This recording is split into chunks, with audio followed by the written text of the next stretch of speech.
الذين ينفقون أموالهم بالليل والنهار سرا وعلانية فلهم أجرهم عند ربهم ولا خوف عليهم ولا هم يحزنون.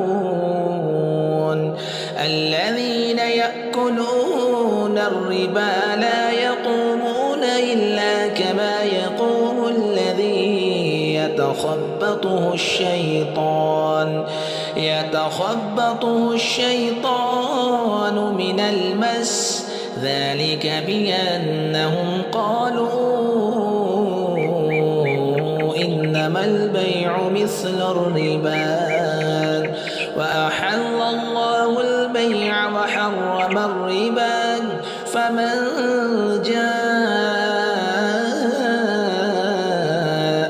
موعظة من ربه فانتهى فله ما سلف وأمره إلى الله، ومن عاد فأولئك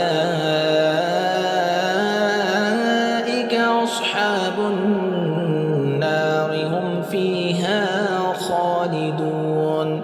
يمحق الله الربا ويربي الصدقات والله لا يحب كل كفار أثيم.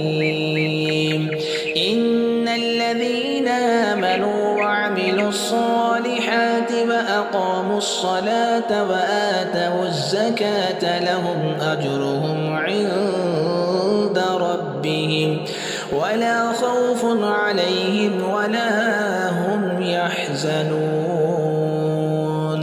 يا أيها الذين آمنوا اتقوا الله وذروا ما بقي من الربا إن كنتم مؤمنين، فإن لم تفعلوا فأذنوا بحرب من الله ورسوله، وإن تبتم فلكم رؤوس أموالكم لا تظلمون ولا تظلمون. وإن كان ذو عسرة فنظرة إلى ميسرة، وإن تصدقوا خير لكم إن كنتم تعلمون. واتقوا يوما ترجعون فيه إلى الله ثم توفى كل نفس ما كسبت وهم لا يظلمون.